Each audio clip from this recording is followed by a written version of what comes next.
Being alone with myself made me happy. The little mundane things, doing the dishes, but I'm doing them as myself. Like buying groceries as myself, walking my dog as myself. Like just all of these little things were suddenly so peaceful in a way that I didn't really know that they could be. Content warnings for this episode include dysphoria, anti-trans bigotry, mental health, toxic masculinity, and male violence. Genderful would like to acknowledge the Indigenous peoples and unceded lands that the producers, hosts, and guests live and have dwelt upon. Today, we honor the Mohawk, Algonquin, and Anishinaabewaki. Anishinaabeg and Mississauga territory. We honor the elders, the human, plant, and animal ancestors of these lands, and celebrate the living descendants of these peoples. May all beings tend these lands for the goodness of the next 7 generations and beyond. Howdy, folks. Welcome to Genderful, a talk show interviewing gender diverse folks about their special interests. Hi, I'm Miranda Katita, and my pronouns are she, her. The focus of our show is to interview trans, non-binary, agender, and gender diverse people regarding their special interests, passion projects, and resources for the gender diverse community. We want our audience to know that we hold multiple diverse identities and bring these lenses to the show with our passion for telling our stories. I identify as trans feminine, neurodivergent, queer, and a person of color residing in Canada. We invite you to remember that we are whole people with robust lives, friendships, challenges, and successes. We love and are loved, and we are delighted to share these stories with you. As always, we kindly remind our listeners that no person is the monolith of their identities. Your identities can change over time and are valid every step of the way. If you think you're gender diverse, you are gender diverse. There is no social or medical prerequisites to be included in the community.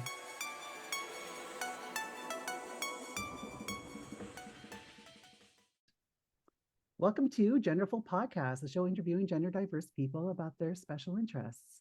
This week, our guest Swolesome, he, him pronouns, is chatting with us about deconstructing and reconstructing masculinity. Swolesome is a queer YouTuber that discusses a number of leftist topics with an emphasis on radical empathy. Welcome to Genderful, Swolesome, also known as Thank Finn. you. Yes, yes. Everyone can call me Finn. That's fine. Yes. Yeah, thank you so much for Yeah, having because me. you I'm had very a channel excited. rebrands not too long ago. I did, and it was because so I was Fantastic Mr. Fox for a long time, which I thought was a, really cute nickname. I love Um, that name. yeah, Yeah. a friend gave it to me, and I thought it was very nice. But then another friend pointed out that when you Google trans and Mr. Fox, trans and fox together don't bring up the kind of results Oh, that one might want when looking for trans positive content. And I was like, fair. that's Yeah, thank you I'm for not letting going me to know. Google that, but I'm just going to imagine something bad. So, Yeah, yep, it's not great. yeah. So Finn and I actually we have a whole bunch of mutual friends because we know a lot of the same YouTubers. So we're both kind of like in this like trans leftist YouTube space where everybody knows everybody. So so it is a genuine delight to have you on the show. You were actually recommended by one of our previous guests, Aronok, who is a dear friend of mine. So yeah, I'm looking I forward freaking to love a wonderful Aeronog. conversation. Oh, Yeah, I love her. She's great. yeah, she's Um, delightful. yeah, she's like a pillar of the YouTube community. And like, it's, It's been if you, said. mhm. Sorry, go on. I was just going to say, it's like, if you watch like, trans leftist YouTube content, there's a good chance she's had a hand in the video that you're watching. Like Yep. she does a lot of behind the scenes work. Like she's got her fingers in a lot of different pots. Yep. Yep. Aronok and and Bellamy, like the two of them Mhm. are on they're just they're behind the scenes on pretty much everything. If there's like a leftist video on YouTube, Mhm. they probably had something to do with it, or at least like have had conversations in the past with the creator that informed some of the perspective, like at Yeah, the very yeah, least. Yeah. yeah. Because I noted that she's influenced like my own content. Yep. Like even though she hasn't like directly, assisted me with any of my content, but like, I look up to her as a content creator. It's like, oh, this is like I'm on this level and she's like, orders of magnitude above me in terms of Yep. like what she's doing. So it's Hard something to same. aspire to. So, Yep. but this is not a show about Aeronaut. This is a show about you. So, we have a couple of questions that we'd like to ask all of our guests. First one being is what might be the things that you can trace back to your youth that indicated you might be gender diverse one day? Ooh, oh my goodness, so many things. So many things. I I mean, I had a very sort of stereotypical trans man experience of like hating being put in dresses, hating really feminine things. As I got older, I sort of convinced myself that I was kind of one of the not like other girls.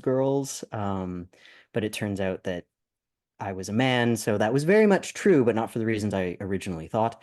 Um, that was one of the indicators. Um, Another one was that I did that thing where I convinced myself that every single person wanted to be a gender that was different from the one they were assigned. Oh my God, Um, yes. yeah, that was just like, that's just how everybody feels. And then I found out as I was kind of hitting puberty and getting older, like, no, that's how trans people feel. That's not really how everybody in general feels. Oh my God, So that yes. was, yeah, that was a big indicator. I had a male name and told everybody that I was actually a boy for a significant portion of my childhood. And at the time I grew up, being born in 1889. Yeah, I always do that. I'm not a vampire, I swear to God. 1989. Uh, the response from my parents was positive, but not necessarily the best because it was like, oh, that's just, that's normal, fine. Like we won't make our child feel bad or weird. Like it's Sure, cool, sure. if our child wants to like call herself a boy and go by like a male name, we'll just call him he, him and use a male name. Who cares? Um, but it was in that, oh, just kids being kids and exploring and Yeah. playing fun games. Like it was, so there was all kinds of stuff that made it pretty clear that would have gotten me kind of brought to a an affirming therapist much sooner had I been born in a different age, I think. Yeah, no, I feel that so hard. Yeah, because I'm a bit older than you. So like, I mean, I didn't even like realize what a trans person was until my 20s. So like, Blows your uh mind, right? yeah, and like so I actually talk about like my very first like video essay, I talk about like what you mentioned earlier is that it was a huge revelation to me that like, hey, not everyone like wishes they were a different gender. Literally only trans people do that. Cis people don't do that. And that just like blew my mind when I learned that. Yeah. So Yeah. yeah. And I think it's great that when cis people explore their genders and they play and they're like, what does my gender mean to me? Mhm. Um, but I feel like and I'm careful talking about this kind of thing, of course, because you never want to hashtag egg somebody else. You never want Right. to be like, oh, that's some eggy behavior. But every single person that I've talked to who's like, oh, well, like I think that's totally normal for cis people to do has since come out as trans. Mm. So Yeah. the pattern Yeah. is there. The pattern is It very is. It much really there. is. Yeah. It really is. And just as a side note, for those of you listening, like don't publicly speculate as to whether or not someone might be trans.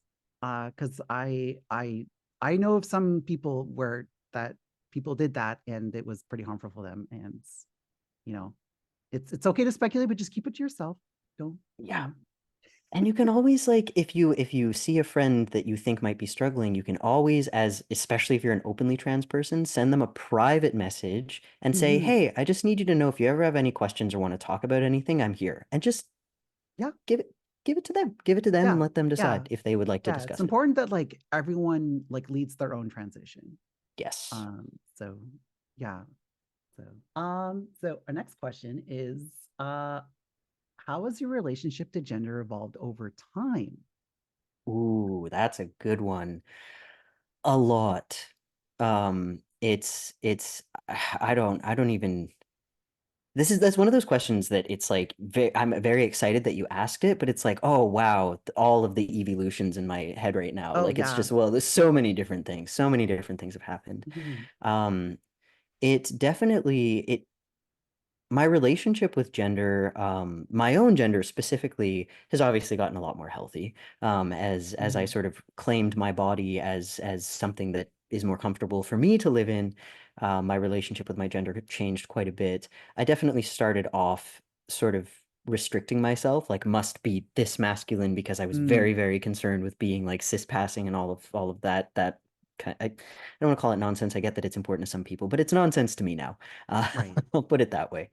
And now I just kind of, I found a Care Bear sweater the other day that is like bright pink on the cuffs and stuff, and I'm obsessed. I love it, and I can actually kind of just be a little more fun and just kind of like things because I like them and not like things because I think they're going to help me in my pursuit of being more of a man and looking like a man and being referred to as a man. So my Hmm. relationship with my manhood has gotten a lot more positive. It's gotten a lot more free. When it comes to my relationship with gender in general, that's like a whole other wild space adventure because it's just you get to a point where you're like, I'm secure in my gender, so much so that it's bullshit and it doesn't exist. Mm. It's like I've kind of reached that point where I'm like, oh, gender's completely made up. Gender's just like a whole, not just like, oh, it's a social construct, but it is so completely fluid and ill-defined and I'm going to stop rambling here, but basically Yeah. my whole understanding of gender has completely shifted because of my experience, and a lot of it came down to finding security within my own. It really, really opened up how I think about it in general. Hmm. Now, it's interesting that you say that because our previous guest, Jesse Gender, said something very similar to that, where, like, I mean, her and you are both in that situation where, you've done your transition for a while and now you're just kind of like, I'm over gender. And it's just like, I just want to be me. Yeah, And like my perspective on that is like, yes, gender is a social construct, and yes, it's a performance, but it's a performance that I enjoy, and it's a performance that I'm doing for my own purposes, not to live up to anyone else's expectations. love that. Yeah, yeah, Yeah. exactly. So yeah, and hey, if you want to be agender, that's totally valid. So go for it. Uh, yeah, so let's go ahead and go into our special topic for today. So our special topic is constructing or deconstructing masculinity. So how do you define deconstructing masculinity, and why is it important to do? So I would define deconstructing masculinity as examining the archetypes down to its components and what it means to different people. And that can be different peoples, like different cultures of people, different Mm-hmm. individuals. But that's kind of how I would summarize it. Ezra, could you repeat the second part of that question? Yeah, so why is it important to deconstruct Why is it? masculinity? Yes. Okay. Yeah. Yes. I think that it's extremely important to deconstruct masculinity because most of us anyway, live under patriarchy. We Mm-hmm. live under patriarchy, which is informed by traditional constructs of masculinity. And I think that if we can sort of deconstruct these traditional constructs of masculinity, we I think that it's an important component in what it is to take apart patriarchy. Mm-hmm. I think it's important for everybody, people of all genders, to have healthy access to masculinity, femininity, androgyny, like whatever kind of expression of gender they would like to have. I think it's really, Mm-hmm. really important that we examine them so that everybody sort of understands their root to it if it's something that is meaningful to them, if it's something that's reaffirming to them. And in that process, I think we can do a lot to take apart the systems that gender informs that are oppressing us. In this case, of course, patriarchy. Mm-hmm. Yeah, for sure. And it's I always find it interesting to talk to trans masc individuals because like as a trans femme, like I kind of had a reverse journey of yours where, I started with the masculinity and then I kind of learned to shed it and redefine it and um kind of examine what it was. Whereas like in your case, you kind of had to discover it on your own. So yeah, it's really interesting when we get trans folks together and they kind of discuss our different experiences with masculinity and femininity and what it means to them. Because yeah, because there's the version of these things that you grow up with and that are culturally ingrained into you, and there's the versions that you make up for yourself. So, Yes. Yes, absolutely. And figuring out who you are is, of course, breaking away from the things that you've been taught to be. And it gets really confusing when mhm, sometimes those cultural constructs are meaningful to you. Sometimes you like them. mhm, Sometimes that is just who you are. Um, I think it was honestly it was sort of embracing femininity and like leaning right into it, into being femme that made me realize I'm a man. Because I was like, well, mhm. maybe I'm uncomfortable as a woman because I've had this like misogynistic idea toward femininity for so long. So I started Right, right. like wearing dresses and, feeling pretty and doing all these things. And I was like, oh, this is actually super legit. This is really great. It's not for me. It Yeah. it just I genuinely don't like it. It's just not meaningful to me. And so that's when I sort of started peeling back all of the layers and being like, "Oh, okay, this is revealing something else that I Oh, I didn't know. really want to look directly at, but here we are."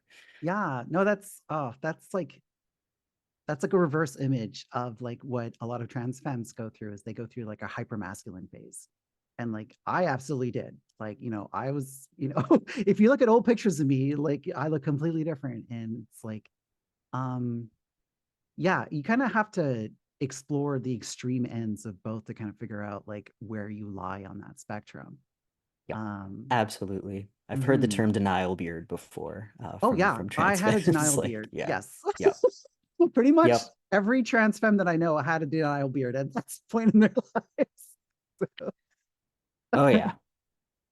Yeah, so it's so interesting to me how we kind of build these, like a lot of it is again like what we internalize from society, but like we're also building our own walls within our own heads, to quote Pink Floyd.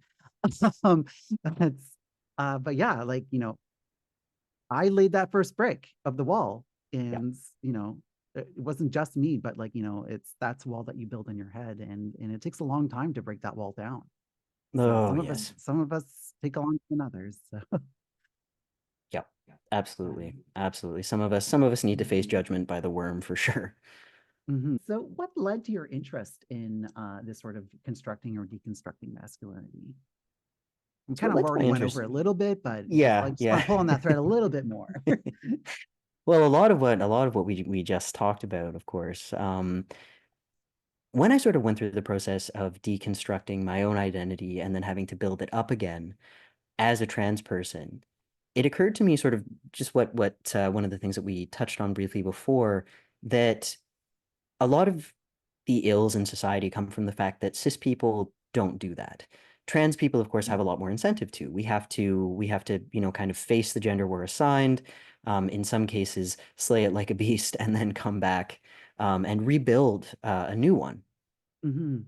And it occurred to me that, this gives us a lot of really, really interesting insight. And now, obviously, there are some trans people who go really hard into reinforcing very, very, very negative stereotypes, very negative constructs of gender, that they make the prison work for them, and then they feel like it's a good thing to enforce. Mm. It's kind We're of not going to name any names, but I'm thinking of not some gonna name it. people. Oh yeah. Yeah. Same. Uh, but I think because I was noticing a fair amount of that kind of floating around. And one, I wanted to be a trans voice, particularly a trans man voice that brought a little bit more acceptance and positivity, especially having unpacked a lot of those unsavory attitudes myself. I went through a Mm, sort of like big internalized transphobia phase that I mhm, externalized on other trans people. Um, so that was a big part of it. But also, I noticed the way cis people were just kind of going through the motions because they, like I said, don't have that incentive. They're not put in a position where they have to do the work. And I noticed that it was making a lot of them, particularly cis men, really miserable, yeah. just not having a nice time at all. And I noticed how many men were doing this thing where it's like, well, if women would just cooperate and do gender right, my life would be great. And it's like, no, my dude, no. Women are escaping all of the negative, like all of the Mm, stereotyping and the restrictions, and that's what threatens you. And so seeing people who were threatened by women, cis and trans alike, breaking out of barriers, and by trans people in general breaking out of gender boxes, I wanted to start exploring ways to maybe kind of help them do the same. Because usually mm, when people are lashing out, it's coming from hurt. It yeah, might be destructive. They should be held accountable for that. But ultimately, they hate because they're hurting. yeah, yeah. I mean, maybe it's a little trite, but there's a saying that hurt people hurt people. Yep. Oh, yeah. Yeah. So, yeah. And that observation that you've had. I mean, like I pretended to be a dude for nearly 40 years. So, I mean, I've lived a long chunk of my life around men. And that behavior that you're talking about, I know exactly what you mean. There's this, performance that I have to be like a macho man, and I have to be strong and tough and never cry, and all the toxic parts of masculinity that, like, I had to work very hard to leave behind. It doesn't just hurt trans women. It doesn't just hurt trans women. It hurts cis men as well, because they're kind Yep. of forced into this role. And this is actually something I was talking about with, a couple of my friends not too long ago, where it's like there's this trope of like men hating their wives, and treating their wives like poorly, or it's like, oh, the old ball and chain, I gotta get rid of, gotta get away from the wife. It was just like, shouldn't you love your wife? Shouldn't your wife be your best friend? And like the men Like, that do say that, it's like, no, my wife is my best friend. I love my wife. I love spending a bunch of time with her. They're so much happier. yep. Yep. I've this is something that I've talked to other content creators about, particularly like Mhm. the fellas, particularly cis guys though, who are also doing this work and who are interested in this topic, is um one, like the whole, like do straight men even like women? But two, the way that a lot of the influencers that are considered, like peak masculine, and I'm not going to Mm. say their names, but we Yeah, know yeah, we know who, yeah. yeah. Um, these guys are like, they make being miserable and alone a career, Mm, literally. They vent all of their anger at women and young men who have learned misogyny, eat it up because they don't have the self-awareness to recognize that all it's doing is validating the things they believe, and that's why it feels good, right? So there's that whole thing going on. But if you contrast these more aggressive and, misogynistic, kind of verbally violent, sometimes physically violent influencers mhm, with the soy boys who are, like trying to take apart traditional masculinity, and, like men just aren't manly anymore and blah blah blah. It's like they're all happily married. All of them are in happy relationships, mhm. or, have no trouble meeting women to date and stuff. Most, of course, speaking about the heterosexual guys, they're like, I think about, foreign man in a foreign land, FD signifier, Mhm. happily married fathers. Like, Yeah. it's just the proof is in the pudding. The proof is in the pudding, and I just think I wish that more men, specifically cis men, would just look at what the data says. It's all Mhm. there. I also wanted to give a special shout out to Foreign Man in a Foreign Land, who I got to meet in California, and he gives amazing hugs. I bet he does. Yes, he's, Martial artists always do. oh my God. It's just like, I barely knew the guy. Like, I was literally had one Discord conversation in a group chat with him, and he's just like, "Do you want to hug?" I'm like, "Yes." So he's a I love lovely man. He's I a love lovely man. Go check him Bahamians. out. Yeah, oh, he's fabulous. He's fabulous. Yeah. He's delightful. He is he's a great example of just like really healthy masculinity, and also Mhm. just being a good accomplice to like other groups that he's not part of, because he's Yeah. such a good listener. Such a good listener. Like, if he, and this is something that I love Aronok has done for me before. That's actually something very affirming to my identity as a man, is that when I say ridiculous shit online without thinking, she'll be like, "Hey, not okay. Don't do that. Yeah. That wasn't good. Yeah, That like, that not wasn't. not And in here's like why. not in like in a confrontational way, or in No, a no, you no. did something bad way. It's like, no, like, here's some constructive criticism. Like, it's in a Yes. loving. It makes So you better. It's it the kind of does. conversation that It improves does. how you interact with other people. And Foreign is amazing at listening in those Yeah. kinds of Yeah. And like, conversations. Aronaka has called me out as well, like on stuff Yep. that I shouldn't have said. So, and I appreciate that. Yep. It's So it's helpful. It's good yeah. stuff. So it's, for you men out there, um, don't throw a little tantrum when someone corrects you, or like has some criticism for you. You know, just take the criticism, like, do some self-reflection, because chances are that person cares about you, and they want you to do better. Yep. Critique is a sign of trust. That's what it It is. is. It You is. should take Because it if as a that person didn't compliment. care about you, they would just go on living their life and not say anything. So Yup. 100%. hmm hmm so we've been talking a lot about like other men.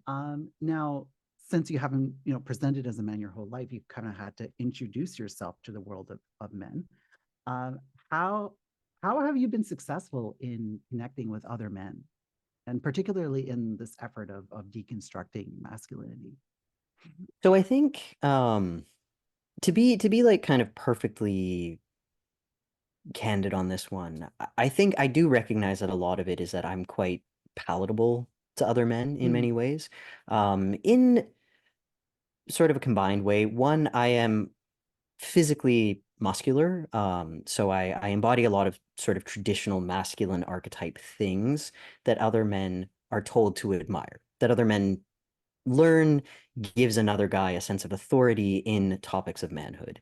So that I think is one of the reasons that sort of I am able to at least get through to some of them. But the other thing that I've noticed is as a trans man, cis men in particular, trans men, we connect really easily because sure. it's like, Yeah. Yeah. that's Oh those are your yeah. brothers, We, the we boys, trans like women, we have like the trans femme mind meld. So yeah. Yeah, it's a very special thing. It's a thing when yes. cis people assume they're like, "Oh, I know this trans person, you should meet them." And it's like you shouldn't assume we all want to meet each other. We do, but it's rude for Yeah. you to assume. Like, Yes. don't do that. Um, but yeah, connect very easily with other trans men and trans mass people. Um, but I noticed that cis men, and so I noticed cis men had an easier time talking to me than they might with other cis men, and I've had some of them express exactly that. I was Mm, kind of noticing it, and then some of them said it to me. It's like, you're a lot easier to talk to than other guys. And now I don't know how much of it was in the backs of their minds. They're like, trans man, different, like a maybe mm, subtle othering. That's probably part of it. People are complicated. It's a thing. But I think that a lot of it was just that I came into male spaces, came into masculinity, and I bring a bit of an outside perspective. Now, of course, I never grew up as a girl. I grew up being treated as one, which is yes. which is different. But I internalize things as a man would if he were treated as a girl, right? So, but that I think a lot of cis men wonder, what is it like to be treated like a girl? What is it like to be perceived as a woman? Even if you're Mm, not internalizing the messages the same way, what would that be like? Because sometimes I think for many of these guys, being on the outside looking in, there are obvious major disadvantages to being a woman that they recognize, specifically the kinds of men who would open up to me about this kind of thing. yeah. Yeah. But I think that they wonder what it's like to just be able to kind of be a little more vulnerable, to be able to open up to people, to have that specific aspect of it. Now, of course, again, misogyny puts a very, very thick layer of, well, Hmm. she's performing her gender correctly and her gender is lesser because woman and woman bad. There's a whole other element to it there that's at play. Hmm. But I think what I was kind of getting from these guys is it was really nice to be able to communicate with a man who doesn't communicate the way men are taught to, if Mm. that makes sense. No, it does. Um, Absolutely does make yeah, sense. that there's a little bit of a way out, and there's some comfort there. Like I remember one of my friends asked me, "How are you doing?" And I was like, "Honestly, like I'm having kind of a rough time because of this, and this." And he was like, "He was Oh, like, I well, was not hold prepared for on, that answer. yeah."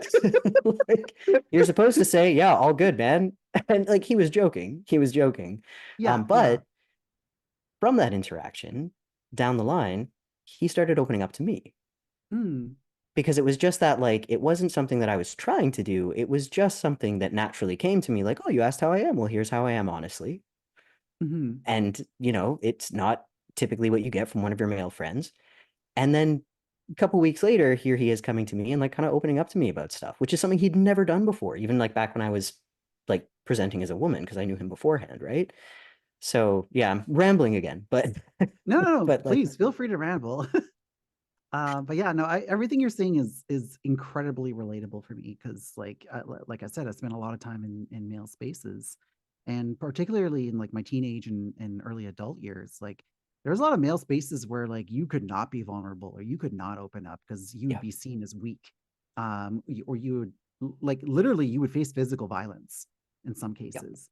So like it's when you're socialized as a man, you kind of build up these defenses around that sort of thing, because and it's it's a rational response to the stimulus that you're in, is because if you do express any sort of vulnerability or any sort of emotionality, that that is something that people will use against you. And that is part of the whole, like, that's what we're trying to deconstruct here, is that that's Yes. it's harmful to all men, Yeah. that to be like that, to not show vulnerability, or and to not be open with your feelings. Yeah. That's something that, like, I really started to unpack that when I started transitioning, is, now that, like, I'm perceived as a woman, it's much more acceptable for me to express my emotions. And like you said, it's like when someone asks me how I'm doing, like, if I'm not doing well, I'll say that. Whereas, like, 10 years ago, I would just, like, live in the dream. Yeah. Everything's great, internal screaming. Yes, yes. Yeah.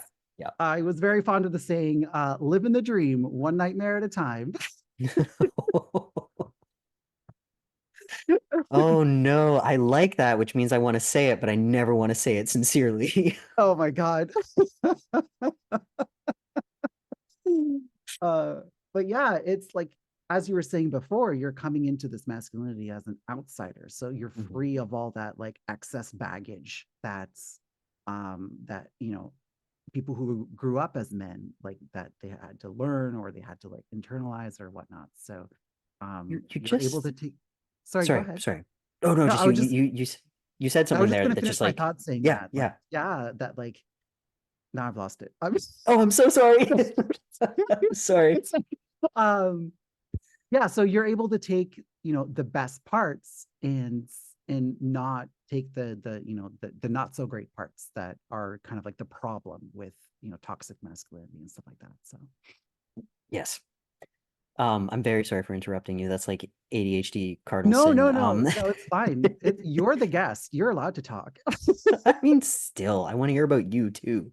Yes. Um, and it's also it's like, the way the experiences kind of like parallel one another. Hmm. But you said something there that really just like kind of made it click in my brain. I think that what Hmm. it is a lot of men, adult men, have to unlearn traditional masculinity before learning their personal version of it. Whereas when you're a trans man, a lot of the time you can just kind of blank slate it.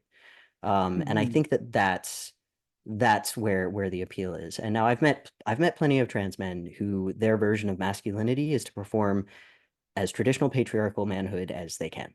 Um, Hmm. those guys exist. I've met them personally. I think it's very sad. It's I don't know. It's you chose the worst one. Like, far be it from me to tell other people how to live their lives, but you're choosing the worst one. It's just making the decision that it's Hmm. basically doing that thing where it's like, oh well, being a real man is being miserable and repressed. So I'm going to choose to be miserable and repressed. And it's like, or you could make a new type of manhood. Yeah. It's like, you were born into this. You chose this. Why did you choose this? Yep. Yep. And that's wild to me. That's why I actually, and part of it is just the proximity thing. Part of it is Mhm. just proximity. Like I recognize that I share more things in common with other trans men. Um, but when I meet a cis guy who is performing patriarchal manhood, it's like that's sad. Let's talk about it if you're open to it. Something it is something that he needs to work on, is something that he needs to confront. When I meet a trans man who's doing it, especially one who came out later in life, Mm.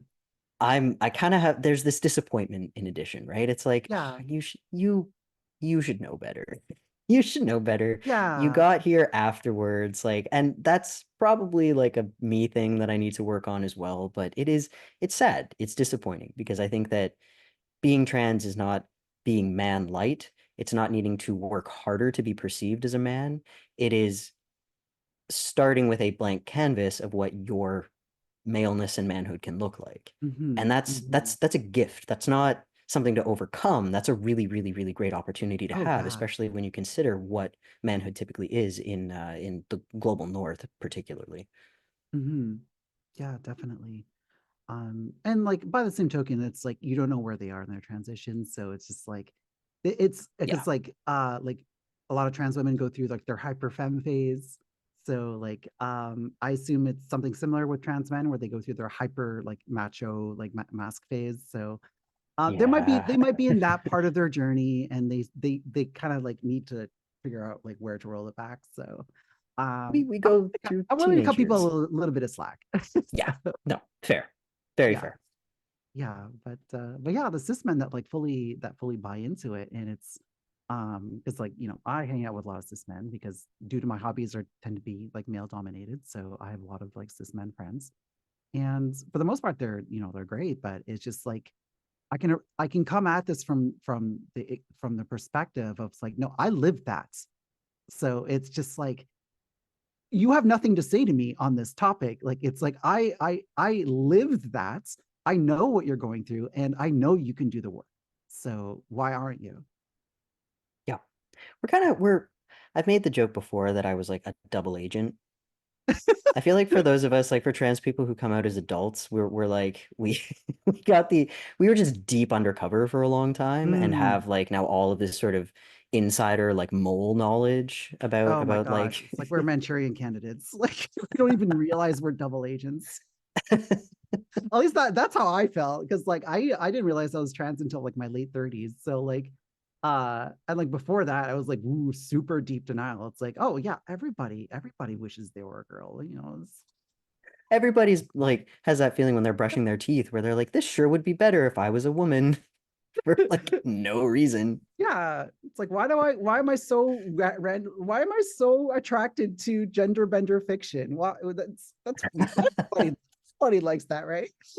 When they do the like, the like you can only take one and there's a whole bunch of different pills and one of them is just like, oh, you get $1 million, but you have to switch genders. It's just like, oh, Yes, oh please. no. Oh no. Or like you Oh, get the power to like change shape at will. oh yeah. Like I was really Yeah. drawn to like shapeshifter characters. Oh yeah. Yeah, yeah. I actually have like a kind of a funny story. So like this is like after like I cracked my egg, but like before I came out, I was playing Dungeons and Dragons, and there was a whole situation where I was going to be reincarnated, and I had to roll a die to see like what I would come back as, and what gender I would come back as, and I was secretly hoping that my character would change gender. Did your character change gender? No, I rolled a Boo. it's fine. I ended up coming out like a few months later anyway, so it was fine. I mean, My I very guess your first character character was a that dog. matters changed Yeah, gender. So like yeah, that's yeah. yes, yes. So I feel like I could go a whole big tangent on like, I mean, I made a whole video about egg cracking. So I could go on about this for a very long time. So how can we deconstruct and better understand some other aspects of our identities? I think this is something that I have encouraged people to do a lot, but is to lean into what your discomfort is telling you. If you Mm, are uncomfortable with something, it is probably because it's something worth looking at. Now, it might be mm, because there's an inconsistency. It might be because it conflicts with something you believe about yourself. I think that a lot of people, when, for example, if you're a white person who has racism pointed out to you, racism that you are perpetuating, mm. you get uncomfortable. You get uncomfortable because it's like, oh no, but racist bad and I'm a good person. Yeah. That's not good. Oh no, that's uncomfortable. Um, but the discomfort is telling you that there's an incongruence and you need to look at it because if you really want to be someone who is like anti-racist, there's your opportunity, right? So when it comes to aspects of identity, particularly gender, if you're a cis person and trans people in general make you uncomfortable, you should probably figure out why. If you are a person of any gender, any identity, cis, trans, what have you, and there's a topic related to gender that makes you uncomfortable, you should probably look into why. And I say this is, in reference to our earlier conversation, Mm. both of us doing that thing where it was like, ooh, I don't like that. I don't like that when I look right at it. So like not gonna look at it. Just not gonna look at it. Like, what if I Just just ignore it. It'll go away, right? just Just push that down push there it and down. we'll get back to you never. Yeah, I'll bury my feelings with substances that I won't say here, but I Yeah. definitely self-medicated for a long time. So Another I know. another big egg experience that we share. Yeah, Definitely yeah. Oh yeah. yeah, yeah. So yeah, and on the flip side, it's if something is making you feel good and you're not understanding why, Mm. that is a thread you need to pull on. So it's because like again, like the trans experience, it's like we spend so much time talking about it's like, oh, it's like I hate being this gender, or like I don't like how people perceive me. But it's like we get to experience so much joy like living as the gender that we actually want to be. So I mean that was in my case, like I never really experienced gender dysphoria until after. But like what started me on my journey was that sense of euphoria. It's like Yes. when started experimenting with my gender, it's like, oh, actually being a girl really makes me happy. So I'm sure you had a very similar experience where you started, presenting in more masculine ways. Yeah. So maybe let's pull on that thread a little. So let's talk about like how like presenting in a more masculine way or thinking of yourself as a man or being perceived as a man, how that made you feel. For me, it was kind of like going from black and white to full Technicolor. Mm, That's sort of what it felt like. It wasn't that I was like, now speaking about it, I talk about my past and say like I was miserable with myself. I was miserable within myself. But at the time, like I felt joy, I was happy, and I used those moments of happiness to convince myself that therefore nothing was wrong. Um, doing the whole like ups and downs are normal. But it really did go from just sort of feeling, I guess, just weird and half baked all the time to those little things suddenly became joyful. It mm, wasn't, I didn't rely on big events and things, like things I had to intentionally create to feel happy with myself. Being alone with myself made me happy. mm, Just the little mundane things, doing the dishes, but I'm doing them as myself.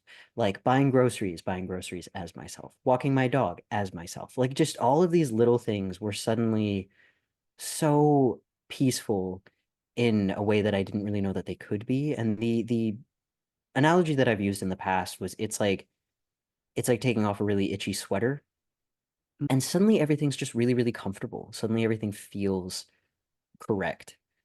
Um, yeah. Yeah. Yeah, I no, think I love that. yeah. I love that. I mean, it's like I've heard so many different like metaphors for that experience, but like yeah, taking off an itchy sweater, like I like that one. I just want to wow, shout out to Sources Emily, who's gifted another 20 subs to the channel. So thank you so much. That is Damn. incredibly generous. Hell yeah. Yeah, I completely lost my train of thought there, but No, that's okay. It's exciting. yeah, yeah. It's just like you spend so much of your life in that. Like I always use the analogy of Plato's cave, where like you're in this cave and like your whole existence is just seeing the shadow play on the walls, and then when you finally leave the cave and you see what the world is like, um it's such a it's such an incredible experience that like I wish cis people could feel that, but it's Right? yeah like it's Right? Oh, like it absolutely. mhm. Sorry, go You on. no, I was just gonna just kind of reinforce that. That's like I wish cis people could understand how much joy being trans gives us. I think that's why the power structures that be try so hard to make our lives miserable because we are so threatening to to Yeah. uh the gender box system. We really are.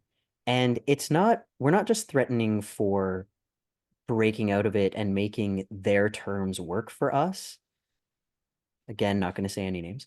Um, we're even more threatening when we love it. We're more threatening when it's just like, oh, okay, well, you've gotten out of one box. Would you care to get into this one? And it's like, no, I don't think I will.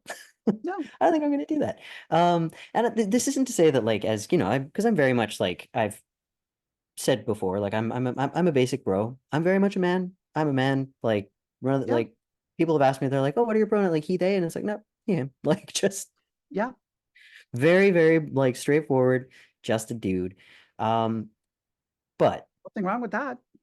yeah, no, and I it's mean, I mean, I I I mean, like I it. identify as a binary woman. Like I don't identify as non-binary. Yeah. So It's a good time. It's a wonderful way to be. But I yeah. think that trans people like we get to we get to make that identity whatever we as individuals need it to be or want it to be. Like we just get to sort of express ourselves freely within it. And that is so, Mhm.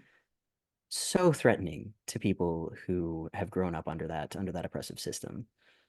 Yeah, I just, I just, I wish that people could just understand, all right, and just kind of like just see that there's a different way of being. That you don't Yeah. have to like you don't have to fully buy into that system. Yeah. It's like I'm not trying to trans everyone, but it just like it's um be who you want to be for your own reasons and not because someone is telling you to be that way. Yeah. How you label your gender is it gets to be one piece of an like otherwise kind of limitless mosaic of who you are. And I Mm-hmm. think a lot of people see their gender as the picture, um, Mm, like a lot of cis people in particular. And I think trans people get to put together a more vibrant image, which is pretty nice. It's a yeah. pretty cool experience to have. It's I don't know. I definitely went through a phase, you know, you brought up earlier those trans men who might be kind of working through it. And I definitely went through a phase where I was like, oh, I wish I could just be cis. At this point, I recognize that being cis would make my life easier, and there's something Yes. to be said for that. There is Mhm. something to be said for that. Yeah, I mean, I could definitely go for fewer complications in my life. Yes, like just being treated better would be kind of nice. Hmm. But all other things equal, would I not be trans anymore? No, I like being trans. I Yeah. genuinely like being a trans person. I think it's try not to swear. It's gosh darn great. That's so much worse. It's a real heckin' swell time.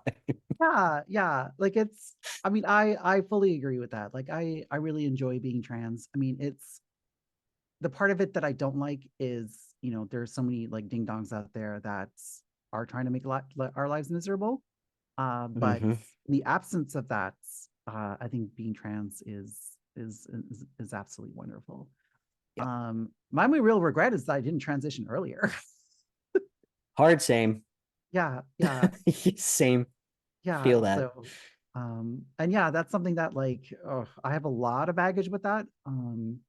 So it's something that I'm still working through.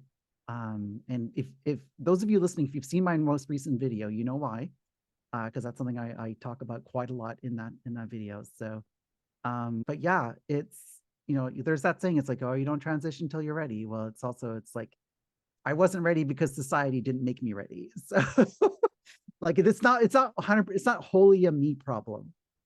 Yup. I was ready when I was 4. I was telling everyone, I was like, I'm a boy, like call me this, like this is who I am. I was I was born ready, but it wasn't me who like screwed myself over on that front. I Yeah, very yeah, much feel you exactly. there. Exactly. So, um, yeah, and I think that's something a lot of like quote unquote later in life trans people relate to. So, but yeah, no, it's like I wouldn't trade being trans for anything. Yep. It's been wonderful. So we touched on this a little bit earlier. We were talking about our mutual friend, Foreign Man. Um, that's a great segue into our next question. What are some of your favorite role models of non-toxic masculinity? Ooh, I love this question. I have so many. I have fictional ones, I have real life examples. Mhm. Um, so the first two that I really have to point out are just my dad and his father, my grandpa. Um, just the most genuine, wonderful men. So kind, so loving. Part of this is something that I've talked about a fair amount is that often, you know, like I'll credit my transness with a lot of the reasons why I sort of approach masculinity the way I do. But ultimately, I think most of it just goes back to the men who modeled what it is to be a man in my personal life. Um, and they were very just I mean, well, my grandpa, who's no longer with us, was my dad. He's still is very present, very present, very loving, very communicative, very gentle. To me, a man is someone who communicates without raising his voice. That's kind of my idea of what a Mhm. man is. A man is someone who is supportive. A man is someone who's a good listener. I brought up this book earlier that I want to just recommend to Yeah. everyone. The This is Men, Masculinity, and the Indian Act by Martin J. Cannon. Not super far into it just yet, but I absolutely am just really drawn in by what I've read so far. So he talks about how for the Haudenosaunee people, men, like the male role is very much one of support, that the female role, women are leaders, and men are supporters is kind of, the long and short of it. Like I said, I still have to read the rest of the book. Mhm. Um, but that there are so many different concepts of manhood. But yeah, so the two of them for sure. Uh, Fred Rogers would be another one. I absolutely love Mr. Rogers. I think he Oh, is a Mr. gem. Rogers is Oh, wonderful. so good. So good. Like just so I genuine, watched so and much Mr. Rogers when I was a kid. it's the happy place. It's like happy safe place. And I remember that the scene where he sings a song as Daniel Tiger, where he sings about worrying whether or not he's enough. Mm. And what I thought was really interesting about, just kind of looking back on Fred Rogers now as an adult, there were so many things that he did in that show that were expressing his own vulnerability, that Mm. were confronting worries that he had when he was a child, but also worries that he had when he was an adult. I mean, the whole motivation behind the show for him in a lot of ways was like concerns about children feeling safe, feeling loved, feeling like that they had a place in the world. And he really brought his feelings to the forefront with everything that he did. And I just thought that was like that's just such a wonderful, wonderful, beautiful example Mm-hmm. of what it is to be a healthy man. Um, Specifically one who supports the people around you. LeVar Burton, Reading Rainbow, same, very, very, very Oh my similar, God. similar thing. I grew Um, up watching Reading Rainbow and Star Trek The Next Generation, and like I vividly remember the crossover episode. Because there was a Reading Rainbow episode where LeVar takes you like behind the set of TNG and does the whole tour and shows you everything. And I was just like my like me like 8 years old. I'm like, oh I'm trying so hard not to just like jump, like I'm like trying to stay in my seat right now. Because like yes, I've seen that episode and it's so exciting. It's just like my favorite person being like one of my other favorite people in one of my favorite places. Like, ooh, so yeah. exciting.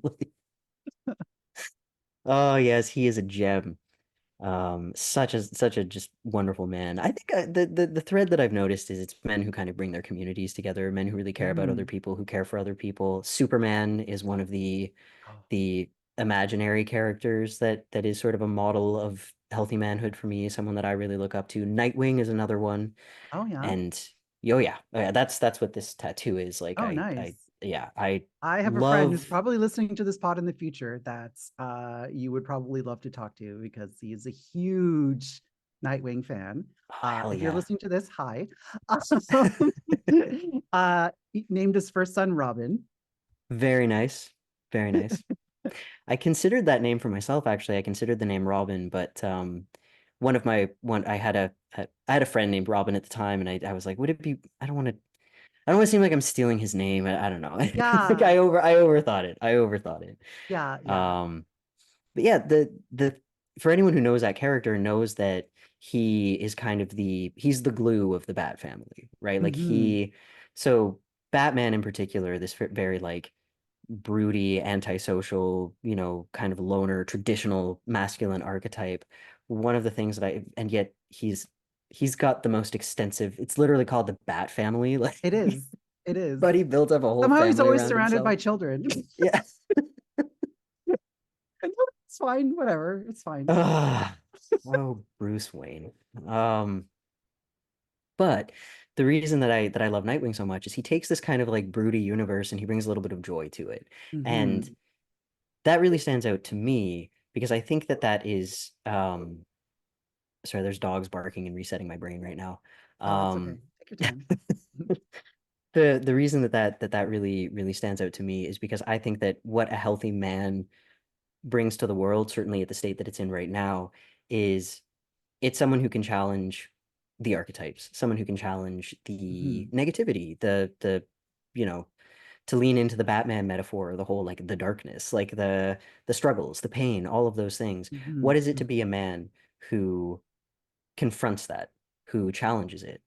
And it's really interesting to me because we talk about guys who do this kind of thing as being weak, being vulnerable, like mhm, expressing their emotions, how that's like, failing as a man and stuff. And that's always been so strange to me because I can think of few things braver than just like exposing your vulnerabilities, right? Like if even if we're leaning right into the like really traditional masculine archetypes, if we're leaning hard into being a man as being strong, being tough, it takes an incredibly powerful, tough person to put his heart out there and not be mhm. afraid, or to be afraid and do it anyway. Like that's impressive. That's incredibly impressive. That is far more impressive than any number of traditional masculine pursuits. And that is something that all of the like male characters and real men in like in my life that I look up to, that's a trait that they all share. Yeah, for sure. It's especially like with so like with Nightwing and Batman. So like I'm a huge comic book nerd, so you're talking to the right person about this. But like so with Bruce Wayne and Dick Grayson, like they have very similar origin stories where they lost Yep. both their parents at a young age in a very violent way. But the way that they like deal with that is very different. Like because Bruce kind of just like turns inwards. Like he just kind of shuts himself off from the world. It's like, no, I have to be the Batman. I have to, like Bruce Wayne died that day and became Batman. Whereas like Nightwing is still Dick Grayson. He still goes to college. He still has, he has a girlfriend. Like he, he still lives like a normal life. And like, especially in like like the Teen Titans years, like he's having a good time. Like, so, Great time. yeah, Great time with his amazing 80s alien girlfriend. Like, I love yeah, Starfire. I yeah. And love it's just like, Coriander. it's like Bruce Wayne laughs so infrequently that it's an event when it happens. There's But yeah, actually, sorry. it's well, no, sorry. We can finish our thought on Batman here because I wanted to move on to Superman after this. Oh, okay. Yeah, no, valid, valid. Oh, I love me some Clark Kent. I really do. Oh, I love me some Clark Kent. You were gonna, I think you were gonna say something though. I oh no, cut you no, off again. it's I keep getting too so excited. no, please. So I wanted to give you the opportunity to wrap up on the Batman side before we move on to Superman. Oh, okay, yes, wrapping up Yeah, on the yeah. Batman side. So I didn't like the new 52. Comic book fans, I imagine that you probably know what I mean by that. The Mhm. worst reboot. There Anyone who wasn't even a doesn't crisis. anyone who doesn't follow comic books are just I'm sorry, the next few minutes are just gonna be I'm so sorry, everyone. Um, but other than changing Nightwing's suit to red, which like what a choice. Why would you ever do that? Don't do anyway. yeah. Um, other than that, I actually kind of liked the Nightwing run of the New 52, and one of the I think it was actually like the first comic or at least volume one of the trade when it came out. He has a conversation with Alfred as a boy when Dick is just he's just a Mm, child and he's crying and he goes to Alfred and he asks if he's a bad son because when he thinks about his parents, he remembers the way that they lived rather than the way that they died. mm, And he sees Bruce just obsessing over vengeance and the yeah. loss of his parents and the fact that they're no longer here. And he talks about how he visits their graves, you know, every week, like clockwork. And Mhm, Alfred basically tells him, not only are you a wonderful son who loves them very, very much because you loved the people that they were in this life, but you're a very strong person for choosing to focus on the joy that they brought to your life rather than the mhm. pain of when they left. And it's just, oh, it's a good I scene. love that. It's so I good. love It's that. so I good. just oh, I wish that was a lesson that Batman would learn. Right? And I love when writers just like take the obvious problems with Batman. Mm. Um, which and we can come back to discussing Kevin Conroy because he's another real life male role model Oh who yeah, yeah. So for those of you who don't know, Kevin Conroy was the voice of Batman in the Batman animated series and many other Batman shows. He died a little recently, and he was actually a gay man. He was a closeted gay man for most of his time in Hollywood, but he came out and yeah, he's just a wonderful human being. But I'm sure you have your own story about Kevin Conroy. Yes. So I would recommend to everyone, regardless of whether or not you're a comic book fan, um, read Kevin Conroy's piece that he wrote for the DC Pride collection of, I believe, Mm, 2022, the 2022 Pride collection. Excuse me. Um, Finding Batman.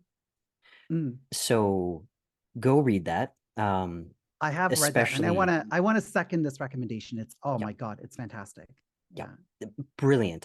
Content warning for drug use, self-harm, Mhm. I believe, if I'm recalling correctly, some ableism, um, like violent homophobia. Like, just, be ready. It's a telling of his story and his life.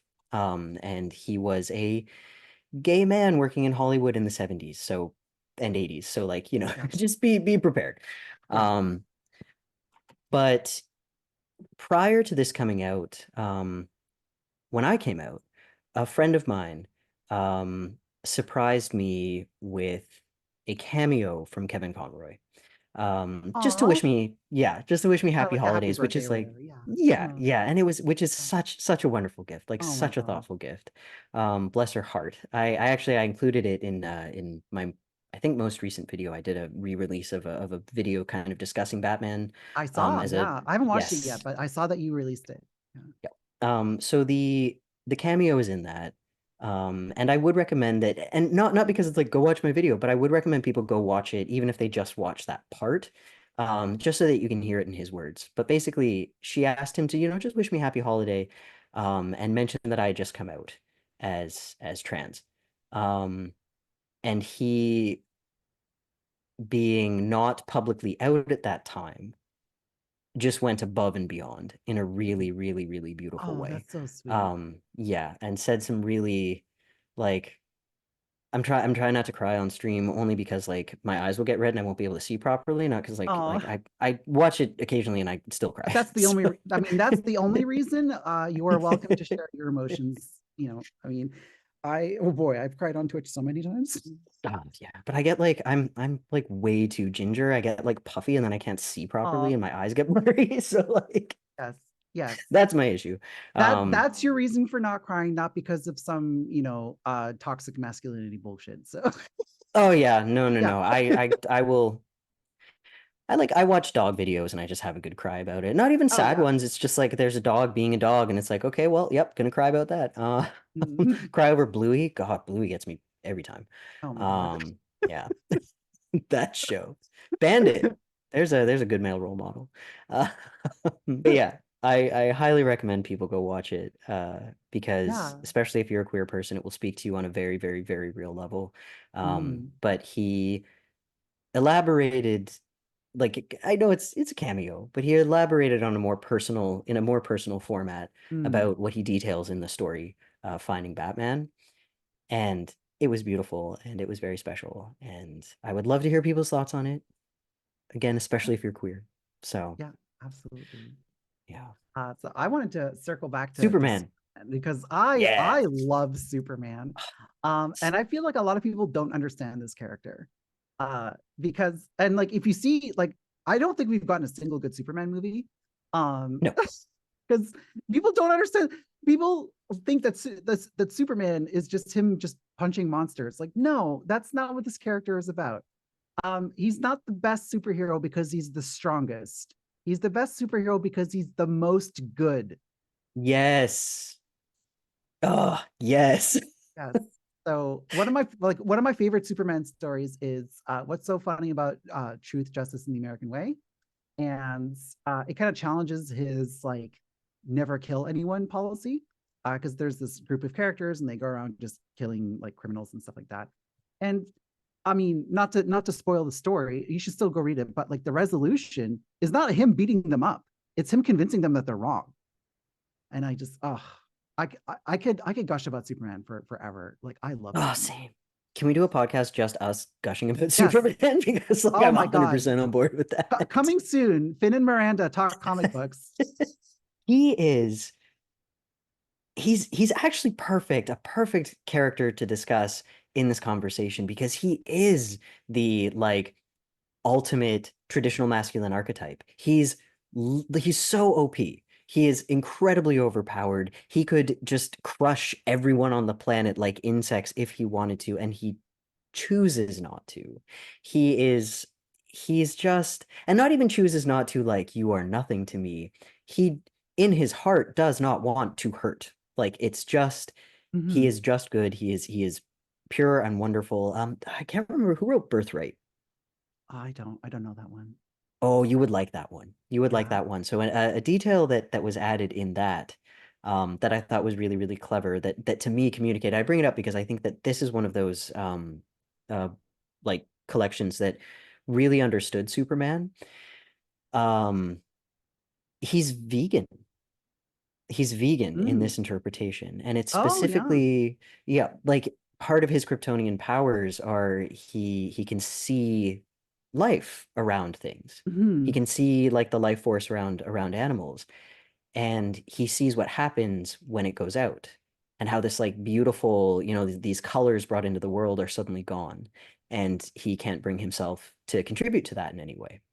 And he talks to Ma Kent about it and, just describing these beautiful auras around living things. And it's just, I thought that was a really beautiful detail. Yeah. But I've always said, there are two kinds of people, people who don't like Superman and people who actually understand Superman. Yes. Um, and he is a woefully misunderstood character. He I is. think He is. one of my favorite storylines about him, um, and I should give a specific content warning here for ideation and self-harm. Mm. Um, so because this is involved in the story, so to anyone listening, just bear in mind that that is what this story is about. Um, he gets called in to I can't remember specifically which comic it's from, but I remember reading it, and he gets called in to help with a woman who is on a building ledge. Yes. I And know. I yeah, know the one you're talking about. Yeah. Yep. Yep. And she's, of course, threatening to jump. And there's a couple things that I Yeah. really, really, really love about this scene. Is Hmm. he goes to talk to her. He just goes to talk to her. And he says like gets her talking, gets her opening up. Um, and she gets very defensive and says, I don't want you here, because if I try to make this decision for myself, you're gonna catch me. And Mm. he says, if you don't want me to do that, I'm not gonna do that. And he in this scene really it's a beautiful example of what it is to respect someone's self-determination even Hmm. when they are struggling, even when you don't agree with the decision that they might make for themselves. So I love it for that reason. Hmm. And I also love it for the fact that he sort of makes his case and says to her, if you genuinely believe that this is forever, um, all right, you know yourself better than I do. Hmm. I'm not going to step in. But if you think that maybe you'll have good days again, if there's something worth holding on for, I'm going to Hmm. fly you down from here. You just let me know. And she says that she needs some time. And then she asks him to wait with her. And the entire night passes. And then, like, or the rest of the day passes. And then he's just there all night. And he just sits with her in silence or hovers next to her rather. But Hmm. I love that. I love that because it really emphasizes exactly why the character is wonderful. He respects people's self-determination despite the fact that he has the power to do whatever he wants. Um, and there's something really beautiful about being there for someone in silence when there's nothing left to really be said. Yes. And I think what Superman really brings, Superman who's written by people who really get the character anyway, Yeah. Yeah. what he really brings to the fore I'm looking is at that you, Zack ability to, Snyder, oh, giving you the don't get me stink. I'm started. giving you the stink eye. Don't even get me started. But just the ability to be a presence to people. You Hmm. don't have to have the answers, you don't have to have the solutions, but you can just be there. Just be there for people. Even if you're Yeah. just sitting quietly, just be a presence in their lives. It's Yeah. incredibly powerful. Yeah. And it's such a powerful story. And like, Oh, it's so good. this is so like this, I'm pretty open with like my struggles with mental health. And that's, you know, um, again, content warnings. So like I deal with like passive suicidal ideation. So like, I mean, not that I've been, not that I've literally been on the edge of a building, but like, you know, metaphorically maybe. And just seeing like Superman, who's like normally he's out there fighting monsters or aliens or, you know, saving the world from earthquakes or tornadoes or whatever, but he's willing to sit there with, you know, a poor vulnerable young woman who just needs someone to listen to her. It's so powerful. Yeah, it's I love that one so much. Um, so Adnan in the comments in the Twitch chat said that someone once told him that Clark Kent is the costume. See, I would disagree with that. I think Superman is the costume. So there's another story that is one of my favorite Superman stories. It's written by Alan Moore, who is the author of Watchmen. It's called "For the Man Who Has Everything," and it's Superman's birthday, and you know, Batman, Wonder Woman, and in the comics it was Robin. In the show, it was Wonder Woman. Um, but they're all trying to figure out what to get Superman for his birthday, and then there's this present there, nobody knows where it's from, and it's this like alien plant that was left there by one of his like, you know, nemesis. That's what it does is it like latches onto you, and like you get matrixed into this world that is your deepest desire. It is like you get to live out your fantasy of what you want, that what is your deepest desire, and you get to see what Superman's deepest desire is. And it's him just being a regular dude on planet Krypton. He's got a wife and a kid. He's a farmer, and he's just a normal guy. And like to me, that like that it gets at the core of what Superman is he just wants to be a normal person, but he's like he has all these powers and understands the responsibility that comes with it. And like he has to tear himself away from that fantasy because he knows that he has that responsibility. So I would say that Superman is the performance, and Clark Kent is who he actually is and who he wants to be. He just wants to be this regular guy. He just wants to live out his cottagecore fantasy, and I love that for him. Yeah, yeah, Like I really do. So I also I can't see the chat because I'm on a laptop, but I did notice when I like clicked there's so many people that I love in there right now. So like I just want to say like I love you guys. Comfort and Adam, hi. Um, and I mean, Adnan, you know I love you, but I'm gonna say it again. I love you. yeah, Um, yeah, Comfort and Adam we actually have some lovely people in chat right now. So we wonderful do have a people in chat. question from the chat. So Comfort and Adam asks, Finn, you talk about being on the autism spectrum. Could you speak about your journey to understanding that aspect of yourself? Ooh, yes. So that is one that, similar to the trans thing, I thought it was normal to just always be uncomfortable and analyzing every little thing about yourself and how you move through the world. I thought that was how everybody did it. And then I found out that that is not the case.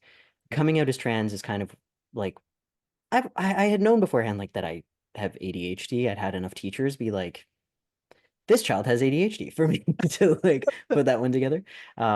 But what made me kind of realize that I'm autistic is I came out as trans and I started unpacking the performance that I had put on for other people on that front. And then I was like, well, if I've been performing for other people in the gender category, what other ways have I been performing for other people? Like I took off one mask and oh, there's another mask beneath it. Like, ooh, what's this about? Mm, Um, Now, for me, I an official diagnosis would have cost thousands of dollars, and had certain mm-hmm, problems that come along with it, like related to, moving around, that would have been an issue. So I opted not for a formal diagnosis, but I did start seeking um, counseling from like an autistic person who is also a mental health professional who works with autistic people. And mm-hmm, so it was kind of like, okay, well, if I do this and I implement these things and they help, that kind of answers that question for me in enough of a satisfactory way. Um, so yeah, it was coming out as trans, asking what else I was doing for other people's benefit. And now I'm kind of in that phase where like I claimed the transness. It's like I don't care if the way I approach gender, the way I present myself in the world, I don't care if that aspect of who I am makes people uncomfortable. That's something they need to work on. Still working on that with the autism stuff, though. mm, Definitely still working on that with the autism stuff. Still forcing eye contact. Um, Still, like keeping all of my stims very, very, very, very quiet and subtle.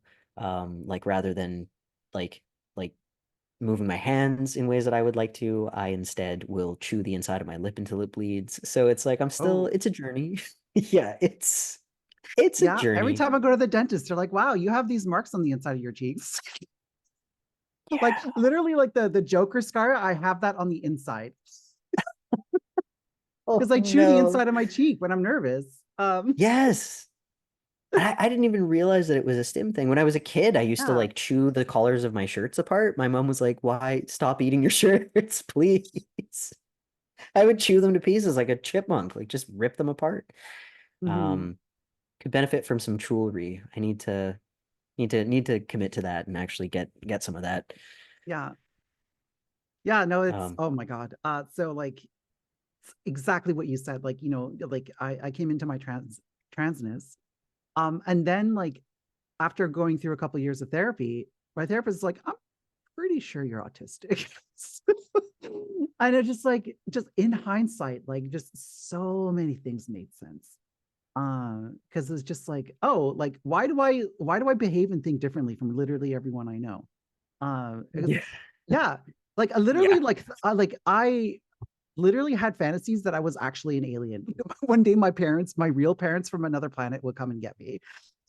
So my partner, my fiance, who is autistic, has this little he has a little flying saucer tattoo.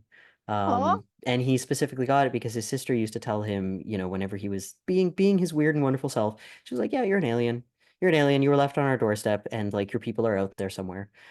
So there are jokes about how one of his favorite genres is like a boy and his alien stories. Oh yeah. So yeah, like he loves those. But he jokes that we are living our own boy in his alien story. Um, Where he's ours the is a little alien. more, yeah, like ours is a little more something you would probably find on like an adult fan fiction site. But Hmm. like because fiance, We'll not save just a that best for friend. Genderful After Dark. Yeah. But just more romance. It's a romantic Yes. boy in his It's a alien very story. it's a very classy romance story. Um, but connecting Hmm. with other autistic people. Like as soon as I started speaking with other autistic people, it was like, oh, I feel normal in here. I feel normal in autistic spaces. Oh And it's yeah, like, same. Big same. yeah, like Big same. it just changes the way you feel about yourself when you're with other Yeah. people who just get it. Like other people who, when you turn off the kitchen fan, they all go, oh, thank God. Like people who understand that, like that flood of relief when the persistent sound stops, that kind of thing. Mm, mm. He also introduced me to Star Trek. Oh, awesome. Yes, and he put it on and he was like, "Okay, this is season 1 of Next Generation. Season 1's Oh, not you very started you good." on Like season one of TNG. Oh no. he did, and there were some problems. There were Oh definitely some boy, problems. I that was like, season is "That's," rough. and yet, and yet, we were a few episodes in. We had some discussions about some of the more obvious rough ones, Hmm. like the deeply racist planet being Yes. one of the I know more the obvious episode you're ones. talking about. I think it's the worst episode of in the entire franchise. 100% Not just agree. TNG, in the entire franchise. Yeah, it's very bad. But even so, we got a few episodes in, and he finally, because like it takes, you have to you got to give someone a little bit to like experience Sure, a thing. sure. Yeah. And he looks at me, he's just like, "So what do you think? Like, what do you think about Star Trek?" And I was like, "This is the greatest show I've ever seen in my life. This is everything." So there you go. There's another indicator that I'm autistic because I was just like, "Oh, Star Trek's my whole life Yes. now. Star Trek Oh is my now my God. life." Yes. I just like, yeah, like, because I mean, I watched TNG as it aired, because that's how old I am. So and like, So so I beautiful like, though. I know, and like, I hyper focused on it immediately. Like it, like Star Trek was my whole life as a kid. And it's like, I still like it now, but it's less of a hyper focus these days. But like, um, but yeah, like, I mean, there was a time in my life where I could like, you could show me like any like 3-second clip of any random episode, and I could tell you exactly what episode it was. I can Oh, probably still do that with a lot of episodes. I admire that so much. This is another thing, like talking to other autistic people and Yes. they like share their special interest or hyperfixation with Mhm. you, and it's not like, "Oh, you're really into that thing." It's like Yes, I'm tell so me excited that more. your brain works like that. Like, "Ooh, tell me more." Yeah. Like, "Wow, how do you do that?" It's like it's Yeah. I so mean, this it's is fun. literally a show where we bring on autistic people and have them info dump about what they're into. So Okay, so trans joy and autistic joy. Yes, Like I love when autistic people just like I get love it. excited about their things. Yeah, I and, really like I do. I love that, like, autistic people get so into stuff. Like I love when I get like so into stuff. The only thing I don't like is I don't like that I can't turn it off. Yeah, Yeah, when your special interest becomes something like, world politics, it's like, oh no, no, this yeah, is not where oh, I wanted to be. I want to sleep. yes, yeah. Like Ugh. right now, like my autistic hyper focus is this like Star Wars card game that I play, and I've been up like multiple days till like 2, 3 in the morning just looking at cards. Something really, I don't want to say sad, but just kind of womp womp. Um, mine's real estate right now. Oh, oh I boy, guess real I estate just in our country is sure is a thing.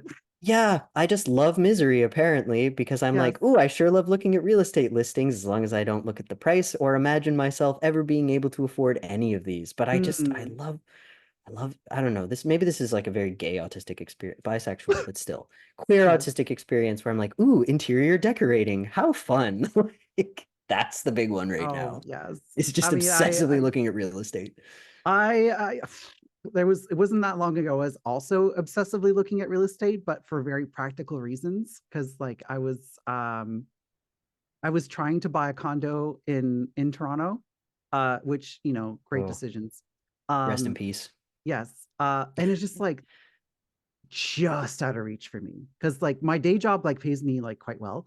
But it's still like to live in Toronto, you have to have two really good incomes, and I only have one. Two really Uh, good incomes, or excessive generational wealth. oh yeah, just be Seems born to a be, billionaire. yeah. Yeah, geez, get it together, poor I people. earned Just it. like I came out of the right person. Yes. I earned my daddy's emerald mines that I was born into. Oh yeah, we're not talking about anyone specific. No, no one specific. No, that's just a random example that I plucked No, I mean, out of thin air. like I could name at least 10 people that like grew up with an emerald mine. Same. Who Yes. can't? Who Also, doesn't have an autistic emerald mine? conversation. Honestly, honestly. For the autistic folks listening who do struggle with sarcasm, this is it. Yes, yes. Yes. I put a lot of like when I type, I put a lot of what's the right Tone term? indicators and Tone stuff. indicators. Yeah, I Yeah. put tone indicators because I recognize that's really helpful for a lot of people. And that's actually really helpful for me as well because like I have a hard time picking up on like I'm pretty good most of the time, but sometimes like I have a hard time telling when people are joking. So Yeah. yeah, Yeah. it's Or when a commenter on YouTube is trying to pick a fight with you and you think they're like, "Oh, have you ever considered this?" And you're like, "Yes, actually." And you just give them an yeah, answer and then they're trying to fight with you in the comments and you're like, "Oh, it's one of those one of yes, those yes. situations." I just People delete and move often on with my life. That's the better approach. There have Yes. been a few that people are like, "Wow, you're so patient." And I'm like, "Am I being patient? I thought this person was asking a question." Then it's like, "Oh no, there we are just kind of being oh well." Oh well. Yeah, yeah, it's oh boy. I've learned some super high level masking techniques. So this is why my autism went undetected for so long because I was very good at hiding it. So, oh man. That's a very that's a like, again, lots of variation, but that's a very woman thing. Mhm. Like that's Yes, I women have are heard like that. Olympic Yes. level maskers for sure. Yes, I have heard that. So Mhm. it's and it's just like now that I've like I hang out with a lot of other trans people and the incidence rate of autism among trans people is quite high. So I Yeah. now have a lot of autistic friends where I no longer have to mask. And then when I go back to like normie spaces and I have to start masking again, I was just like, oh, this is exhausting. I hate this. Yeah. Or you just do Yes. like a basic thing where you're like you're in a space with the normies and you say something, you're like, I'm feeling kind of overwhelmed. I'm gonna go sit this one out. And people are like, what? Like, why would you say that? Why would you throw off the whole vibe? And it's just like, oh, I thought that was just like a normal thing to say. Like, hey guys, like it's loud in here. I'm gonna go not be in the loud place. Like, I thought Yeah. that was perfectly acceptable, but Oh my apparently it's God. not. So like It is acceptable. They're just meanies. Sorry. oh my God, the normies just don't get this. Like I have like auditory sensitivity. So the number one thing that triggers me is fireworks. And I Ooh. live in a city that loves fireworks. I'm so sorry. So I'm literally like a dog. I start like freaking out and I start like just running around the apartment. I'm just like, I hate it.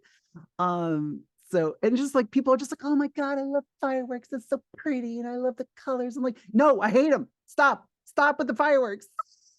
Awful, awful, awful things. Awful things. I do visually, sure, visually, but also like when you consider that you're just like blasting chemicals into the air, and I Yes. know air is chemicals, but like stuff Yeah, that shouldn't I be know what you there. mean by that. Yeah. We're just like flinging it all out there and making It's like the just people who are like, water's a chemical. but it's just like they're so excessive and they're so aggressive. They're very like, oh yeah, no, don't like them. Don't like them at all. My dog and I definitely agree on that front. Um, Mm, wish I could bring him around on thunder because that one is harder to control. You can, mm, like remove yourself from fireworks a little more easily than you can remove yourself from thunder. Um, but yeah, noise sensitivity, major issue. If I like often when I lose my train of thought, it's because a noise happened and it's like, well, it's gone mm, now. It's just gone forever. mm. Off to the ether. Yeah, yeah, well, that's very relatable. Mhm. So we have another question from chat from Comforting Yay. Adam. Finn, you think your do you think that your autism plays into your ability to be thoughtful about people? And I guess the same question for me as well. Yeah. Actually, I do. I think my special interests are often related to human rights. Mm, I get really, really, really fixated on politics. I get really fixated on various like activist movements. Um, like bodily autonomy was a thing that I was like obsessed with for years when I was in my late teens. mm, And I go into deep dives on these things. I think that like my autism, I guess like humans and interacting with them is my special interest, and that's one of the reasons why it took so long for it to be kind of identified, mm, is because there's that stereotype about autistic people not being empathetic, autistic people not mm, wanting as much social interaction, that kind of thing. And the thing is that I actually quite like being alone. I can be quite comfortable alone for very long periods of time. I am generally more of an introvert, but I love humans. I love them. I mm, love seeing them around. I love seeing humans. Like I love walking down a street and hearing like passing, hearing different languages being spoken. One of my mm. favorite things is to just go people watch in the city. Toronto is a great place for that. Oh yeah, Great place to just go people watch because it's like it's there's so many people who are just being their weird selves that weird yeah. becomes normal, and I love that. I love Oh that. my God. I have a saying about downtown Toronto that you literally can't throw a rock without hitting three different ethnic restaurants. It's oh God, it's so I love it. I love it. I just like I lived humanity in is Toronto for a amazing. summer and I loved it. I adored that city. It gets a lot of hate, particularly in Canada. It gets Yeah, gets a from lot of people who don't like live in Toronto. exactly. Yep. When people are like, "Oh, Toronto, ooh, like thinks it's so big," it's like, well, have you been there? Yeah. Have you gone and explored the city? It is Well, I guess like it's a if you're not really a great city place. person, I can understand not liking Toronto because like it Fair. is like our one real city. Uh but if you don't like big cities and you're like more of a country person, then yeah, I mean I get it. But it's just people are just so like irrationally hostile to Toronto. It doesn't make any sense to me. And like I'm I from I, out west. Like I grew up in Edmonton, so I'm just like, why? Like I think part of it is a jealousy thing. It's that whole like, when there's an like it's almost like a younger sibling who's jealous of an older sibling, mm, but the older sibling has so much of their own stuff going on that they don't even notice, which makes it mm, worse. It's yeah, like yeah. it's like, oh, you won't even partake in this rivalry with me. Like, oh, you're so big and important. So it kind of feels like that. Um, I I honestly like I'm not much of a city person. I'm definitely a country boy. I like the quiet. I love Mm, nature. Like I'm an up a tree kind of person. But I do love visiting the city, and I find it's interesting because it is loud. It's very loud and overwhelming, mm, but it's so loud and overwhelming that you just get to disappear. mm-hmm. Like you don't have to worry because like what gets me is it's like, oh no, I can't mask when it's so loud because I'm like what if people are noticing that I'm struggling? Like I can just stim, I can just exist and no one pays attention. Nobody notices. Yeah, There's something nobody really cares. Nobody nobody gives cares a what you're shit. doing. Yeah, It's yeah, wonderful. yeah. And there's something really freeing about that. It's something It that is. I really love about visiting a city and walking through is like just seeing all of these different people going about Hmm. their lives and being able to just be one of the crowd. I like that. I Yeah. like that a lot. Yeah, it's interesting that you say that because it's like I have problem being in crowds and like I get claustrophobic sometimes, but like I'm super comfortable in a crowded Toronto subway for Right? some reason. I don't know why. I'm just like I go to the subway, I got my headphones in, I can't hear anything, and I'm just part of the mass of humanity. Yep. I think it's because I think oh gosh, oh my God, how am I blanking on the name? Um, the changelings, what they call the Oh, the link. Great Link. Yes, the You're link. in the link. You're just part Yes. of it's that. It's that. You just get to be Yeah. in the link and it's just like, oh, I don't really have a shape or form. I'm just part of it with everyone. Yeah, yeah, Um, exactly. It just, I don't know. Like I fell in love, like, I mean, I've always liked Toronto, but like when I lived there, I went very quickly from being someone who visits to someone who lives there. Cause like after yeah. like a week, I was just like, gosh darn tourists get in my way. And you like dropped more and more syllables out of the name until it just became Trana. It's Like Toronto. Like you can always tell when someone's not from Toronto when they pronounce it as Toronto. Toronto. Yep. Yes. Yep. I want to bring it back to that question because I want to hear I want to kind of hear Hmm. your take on it as well. Because I do really think that Hmm. I in fact I know that my autism is a huge part of the reason why I'm interested in other people, why I love interacting with other people, why I love to understand other people, and part of it comes from, you know, like observing them so that I can better fit in, so that I can like improve my mask. But now that I'm Hmm. sort of taking off the mask and working on that, it's like, oh, well, this just gives me a better ability to appreciate people. This gives me, when I can be more myself with them, I get to see more of themselves with me, right? Like the more Hmm. authentic Yeah. I can be, the more authentic they're going to be in return. And Hmm. it's like that particular autistic trait that I have is what led me to wanting to go into social work, which is what I'm studying in school right now. So yeah, it played a huge role for sure. Hmm. Yeah, so I kind of had like a different approach. So like I mean for a large part of my life like I mean I still so this is still the case but like I just like fundamentally don't understand people. And like I always like saw people as a puzzle to be solved. So I always kind of like I don't understand why people do the things they do, but I can model their behavior. And this is something that I do because as someone who is like quote unquote a gifted child. So like I have the, you know, not to like be, oh, I'm big brain, I have big smarty pants. No, no, no. It's just like I have that capacity I can do that where I can build these like these really complex models of human behavior in my head. And I'm always like, okay, like I'm always like looking for the right lever to pull. It's like if I behave this way, it'll elicit this response. Or if I behave this way, it'll elicit this response. So I still kind of do that to some extent, but now that I've kind of realized that's why I do that, um, and I've started being like more authentic with people and like not masking and not kind of treating them that way, where like you said, it's like if you project authenticity and vulnerability to people, you will get that reflected back to you. So it's still like a struggle for me because I still don't understand people. Especially like, you know, neurotypical people. I just don't understand their thought process. I don't understand why they do the things they do. So but I'm working on it. I think I have an answer for you because I think there's a little bit I like that pull the lever, like this lever gets that behavior.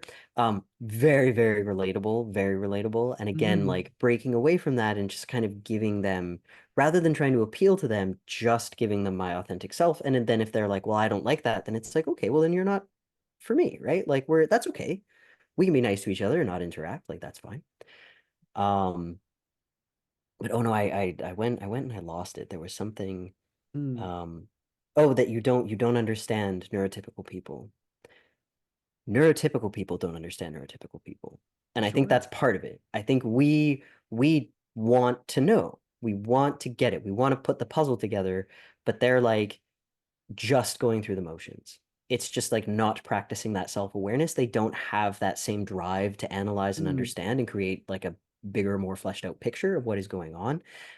Obviously not all of them, but enough that it's a pattern, right? Like enough that it's just like, what is the mystery of these people? And the mystery is that they don't want to solve themselves. So mm, that's why they're so confusing. That's my take mhm. anyway. That's what I think. Yeah, yeah. No, it's people are, man, people are weird. People are so weird. They're so weird. So we are getting kind of close to the end of the show. So we do have some Yes. concluding questions.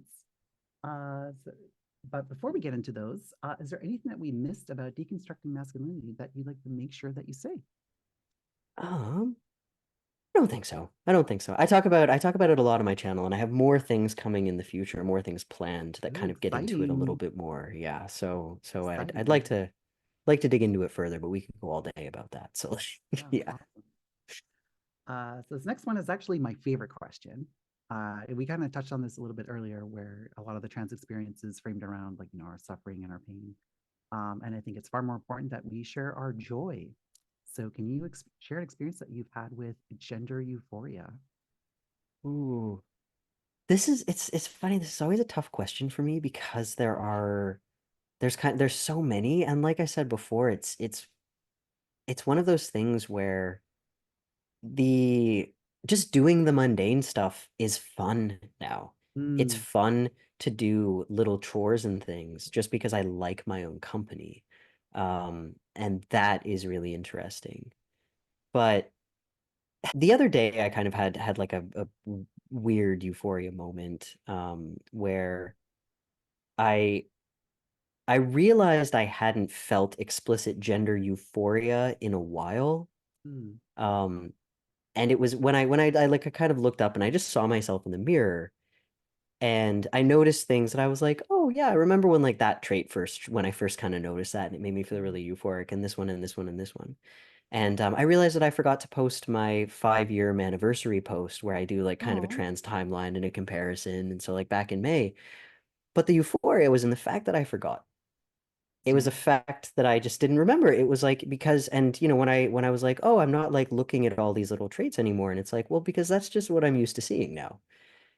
The euphoria was just the contentment and like I I love thinking about gender as a concept, but I don't really think about my own gender that much anymore. I Mm, think about manhood, I think about performing as a man, like masculinity, those things. But when I'm alone with myself, I'm not thinking about gender. I'm just being. mm, And when I realized that, that was a really like that was kind of a gender euphoria moment because it's like, oh, I've made it. Like I've made it. It's just so secure that I don't even it's like breathing. I don't have to think yeah. about it anymore. It's just not on my mind.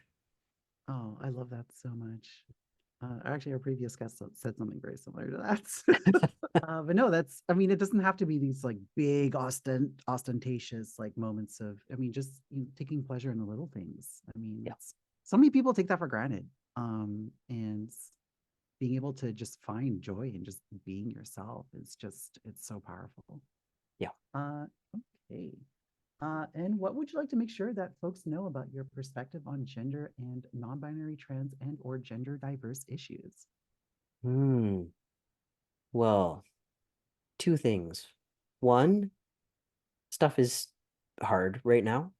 Mm, We're getting a lot of pushback. It's probably going to be hard for a while, but this is coming from the fact that we're visible now. They see us. This is the pushback against the fact that we actually have voices, finally. So if it feels like mm, things are getting worse, it's only because we were quietly pushed to the margins of society before, and now we're saying, no, no, we get to be here, we get to be present. So remember that as it feels like things are getting a lot worse, it's because they're getting better, as counterintuitive as that might sound. I know it gets better is kind of like an overused adage at this point, but it really does. It really, really does. Um, mm. and it gets better when we stick together and we work with each other. So that's one thing that I want to mention is just in recognition of the political landscape currently. But the other thing, and it sounds very cliche, but really, truly, the absolute best thing that you can be is yourself.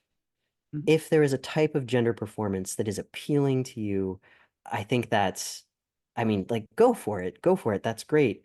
But figure out who you are when you're not performing and figure out what you are adding to the sort of like limitless gender mosaic that we all get to partake in when you're just being yourself. Because I mean, that's I guess I don't know. Yeah. I'm a big fan. I'm a big fan of the people who do that. I'm a big fan of the people who show up Mhm. with just kind of whatever gender expression they want. I'm a big fan of the people who aren't challenging the system necessarily explicitly, but just by existing. I love that. I admire that a lot. Yeah. I mean, as one saying I'm fond of is, for all the ding dongs that don't want us to exist, just us just existing and being happy and living our best lives is the best revenge. Yep. So awesome. So this has been a wonderful chat. So for To wrap up, Finn is a queer YouTuber interested in community building and outreach. He discusses a number of leftist topics with an emphasis on radical empathy. You have a handle on YouTube. Is it at Swolesome, or is it the old one still? So it's at Fantastic Mr. Fox, but the channel name is Swolesome. I couldn't get the at Swolesome. Someone got to it Oh, first. someone stole it. How dare they? You can also follow Finn on social media on Instagram at fantasticmr.fox and on Blue Sky at Swolesome. So here is this week's Clatter query that you, our audience, can answer on our social media platforms. How can we reinvent masculinity? Perfect. All right, so coming into soon for the community. So this has nothing to do with Finn, by the way, but we're actually taking a little bit of a hiatus with Genderful until further notice. So we had a number of staff members that, for various reasons, had to step away. So we're going to be doing a little bit of reorganizing on our ends. And speaking personally, I mean, I haven't been here for the whole run of the show, but the part of the show that I have been on has been a wonderful experience. And even though Meowster isn't here, I know that they feel the same way, and they've been here since the beginning. This is their passion project. So we will be back, barring any sort of calamity. But stay tuned for on that. You can always follow us on our social media. You can also join our Discord server. And I'm losing my train of thought here, but yes, we'll still be around. We're still doing their Twitch streams, so plenty of content coming up. We got more mutual aid coming up as well. And if you're still interested in donating for Meowster's surgery costs, that I believe that fundraiser is still up, so you can still donate on the it's not a GoFundMe, it's the other one. I can't remember. Anyways, you can find it. It's if you look through our socials or through our Discord, you will be able to find it. Speaking of other ways that you can support us, we do have a Patreon. So we'll just take a moment here to thank all of our supporters. So we thank you to DJ Nerd, Holly Blash, Loch Ness Gamer, Justin Baker Rojas, Yaicio, Ray of Swords, Mirami, the Hessian, and Trans Capybara. So thanks again for watching. Thanks again for listening if you're listening in the future. And trans rights are human rights. That's right. Genderful would like to thank our guests for being on this podcast. If you'd like to catch us live, join us on Mondays at twitch.tv/gendermeowster. Show notes will appear in the edited versions of the show on Fridays on both YouTube and podcasting platforms. If you have a question you'd like the host to answer or are gender diverse and would like to request an interview, please send an email to genderfulpodcast@gmail.com or sign up via the website at genderfulpodcast.com. As a gender diverse community, the Clatter wants to assure our listeners that we are prepared to moderate our spaces. We will get positive and negative feedback on these shows and topics, and we have a moderation team on our channels, socials, and Discord ready to deal with this. Please join our Discord server at discord.gg/meowster to meet the community and get a regular digest of solidarity resources. You can also support us with subscriptions on Patreon, following and reviewing us on your favorite podcasting platform, or engaging with our posts and content on social media at GenderfulPod and at GenderMeowster. If you could take a few moments to also rate the show, we will post any 5-star reviews on our socials, so get creative. Mention a special interest of your own, a project you're working on, or say hi to your comfort person in your review. What power! This show is made possible by volunteers, tips, and subscriptions. Shout out to the folks helping us coordinate guests, edit the podcast, moderate the live chat, and post on our socials. Genderful is hosted by Miranda Katita and Gender Meowster. Genderful's pre-show is wrangled by Juice Tex. Genderful's live stream is produced by Miramy. Genderful is edited and mixed by Transgriffin and FreeRangeMegs. Genderful's promos and thumbnail graphic design are by Transgriffin. Genderful's social media is managed by Kainsey. Genderful's theme song is called Hope by FreeRangeMegs, aka Soma. Current Gender Meowster logo is designed by Siptopia. Genderful is the intellectual property of Gender Meowster, all rights reserved. Trans rights are human rights. That's right.